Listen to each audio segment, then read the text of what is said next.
Gilas Pilipinas protesta sa tawagan ng referee, mga bro, dapat imbestigahan, at Justin Brownlee dismayado sa nangyari.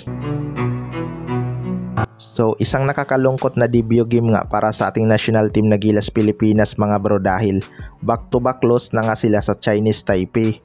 First quarter pa lang nagpakilala na nga agad ang bagong mukha ng Chinese Taipei matapos nilang tambakan ang ating national team at umabot pa sa 17 points ang kanilang biggest lead.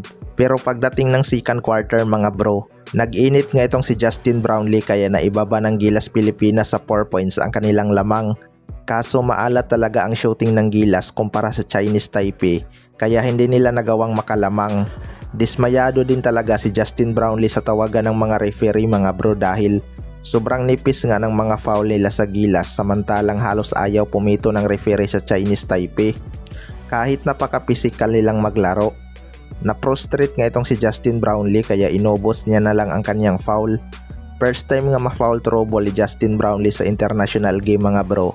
Tapos kontra pa sa Chinese Taipei. Halos wala nga ding nakakatulong kay Justin Brownlee sa opensa noong first half kaya napago din ito sa dulo. Parang mas takot nga itong mga guard ng Gilas sa Chinese Taipei, mga bro. Kilala ngang aggressive si CJ Perez sa PBA pero halos ayaw namang sumaksak kontra Chinese Taipei. Kahit si Chris Newsome kinakain lang ng Taipei guard ang kanyang depensa. Sa kabilang banda naman, mga bro, Gilas Pilipinas magpoprotesta sa tawagan ng mga referee, dapat imbestigahan ng FIBA.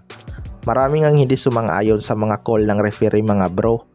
May mga pabor talaga sa Chinese Taipei, yung pinito kay Calvin Oftana kahit siya pa ang inambahan ng Seiko.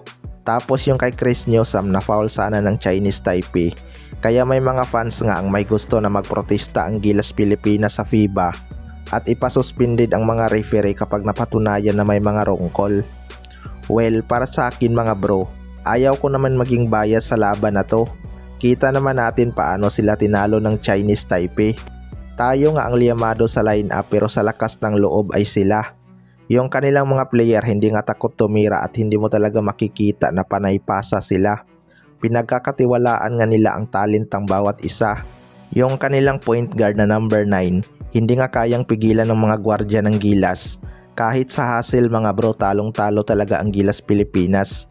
Inspired nga itong Chinese Taipei na talunin ang Gilas dahil sa winning mindset ng kanilang coach. Late na din kasi nabigyan ng minuto itong si Kevin Kiambao, mga bro. Kung pinagsabay lang sana sila ni Justin Brownlee, baka nag-iba pang storya ng laban.